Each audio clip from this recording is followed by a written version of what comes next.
Welcome back to the channel, guys. So what we have here is this guy here wrecked his Z-Force 500 trail and he broke the rack and pinion. He also broke the driver's side axle and he broke tie rod end. He bent it. Somehow he bent this shaft here and it only steers one way. We got it in the garage, but it didn't want to. So, but yeah, we got all the parts in earlier than I thought we would, and we're gonna start on it. So if you guys are interested in how to change your rack and pinion or a front axle, how to do all that stuff, alignment, the whole 9 yards, you're gonna wanna stay tuned here to this video. I wanna thank you guys for watching and doing everything that you do. Please check out my merch store because that does help us do what we do. If you're interested in a clutch kit, you gotta message me directly either on Facebook at R.N.G or my email. I'll have a link down below. So without further ado, guys, let's get started. Now, guys, I know you've seen me do this a million times,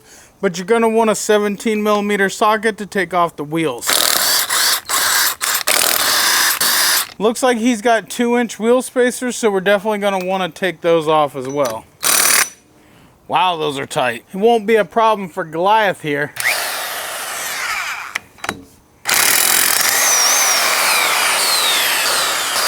There we go. Got that taken care of. So for the next task, we got to take off this inner and outer tie rod end assembly. So over here on this side is a cotter pin. Gonna want a 16mm wrench. We're going to loosen that nut like so. Now what I do is I take my sledgehammer and just crack the knuckle and it'll come right out. Now once you got it out, we want to check it for play. This one seems to be good. We're not going to replace it, but we are going to transfer it over to the new rack and pinion. So on this side, we're going to take the wheel and the spacer off.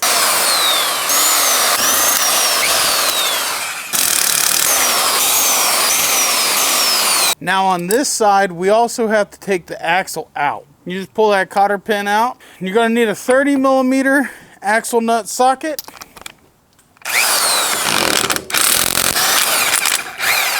Just like so. I'm going to show you exactly how to get the tie rod off. Again, another cotter pin. And remember, we need a 16mm wrench. We can get that loose, like so. Now we just smack this tip. Well, there we go. That was easy. That was easy enough. Right up here is the steering knuckle. I know it's pretty hard for you guys to see. The steering knuckle is going to take a 13mm socket. We're going to go ahead and get that bolt taken out of there.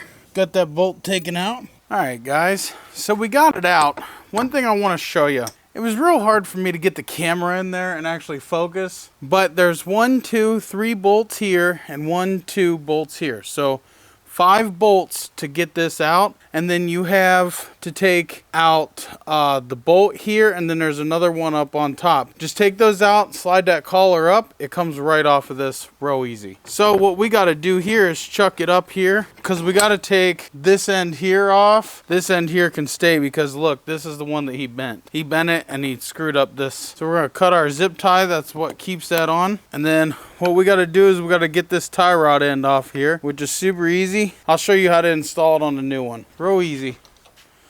Just like so. I'll set that over there. Grab our new one.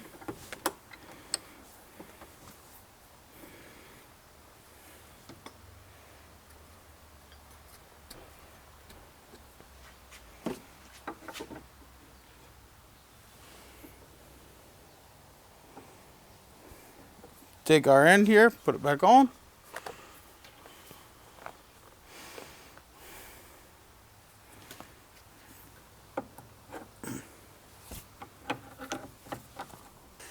Now you're just going to want to tighten it up. There we go. Gotta get our new zip tie.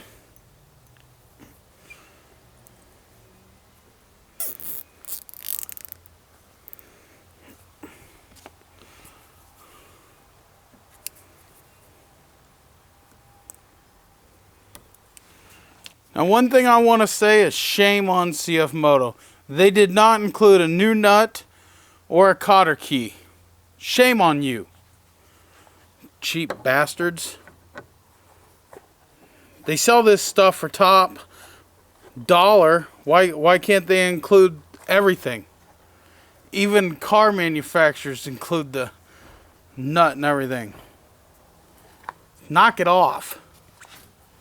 Cheap bastards.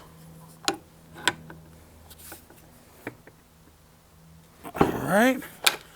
So there we go. That one's on.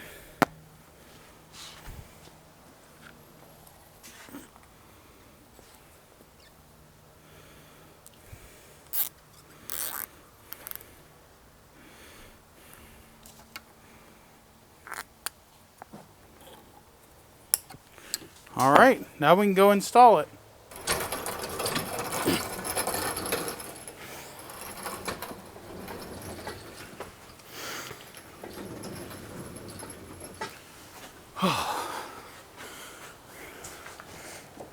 We'll grab that jack stand.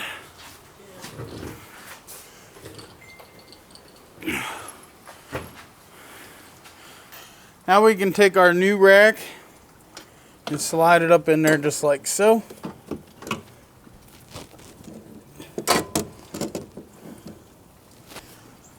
Alright, now we're going to go ahead and put our bolts right in there. There's 3 on this side. Now this side we got to get these over here. There's 1.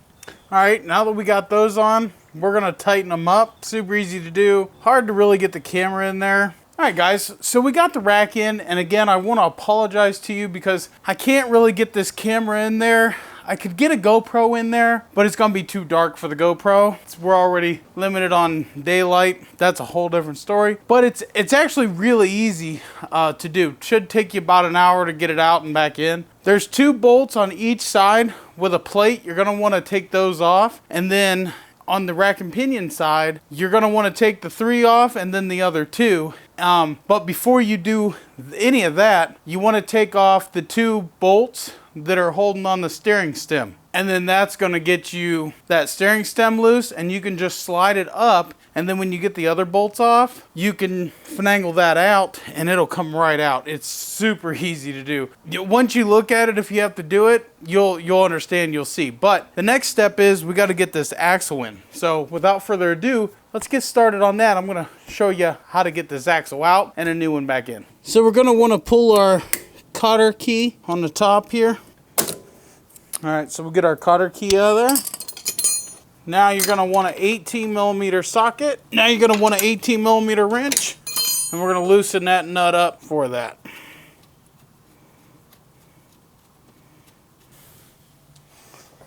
Now all we got to do is take our sledgehammer and tap the end.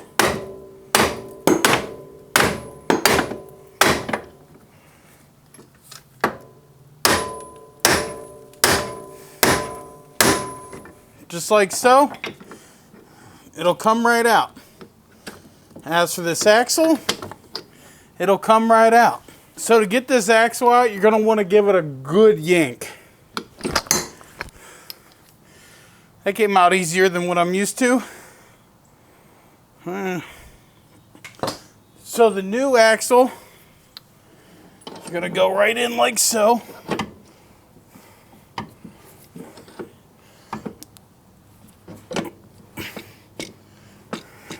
Clipped right in.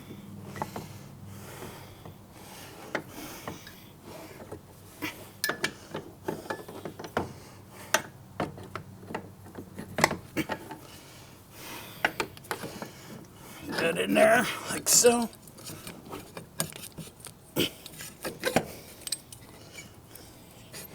All right. That up there like that. Put our nut back on.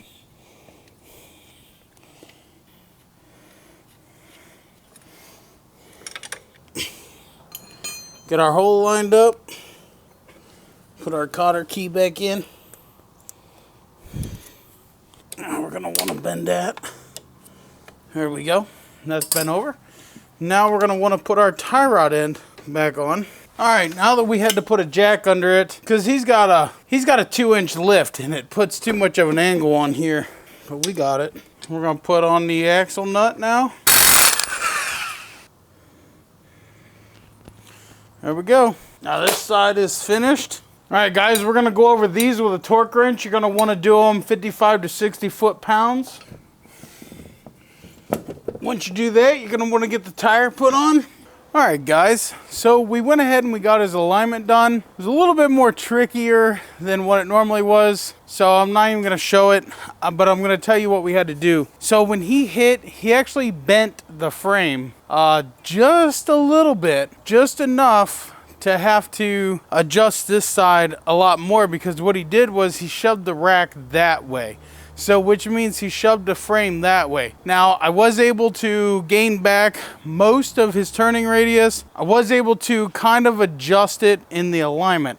Now it's not perfect. He would actually have to take this thing to a frame specialist and get that pulled back this way, but I feel like it's an off-road vehicle. I think he's gonna be just happy the way that it is. But yeah, I'll tell you what, these are tough. He did hit hard on that rock. It actually bent the shaft going into the rack and pinion. So yeah, the only real way for me to get it 100% right would be to put it on a frame machine and kind of tweak that back. He even bent the bracket just a little bit. The bracket you can get, but I couldn't find it, because I feel like if I was able to find that bracket, it would have been a little bit better than what it is. It's still not bad. It's still drivable, and it seems to track straight pretty much for the best part. I mean, I don't have an alignment machine here, so I'm kind of guesstimating with tape measures and everything, but I feel like he'll be just fine the way that it is, and he can roll with it. So I want to thank you guys for watching my videos.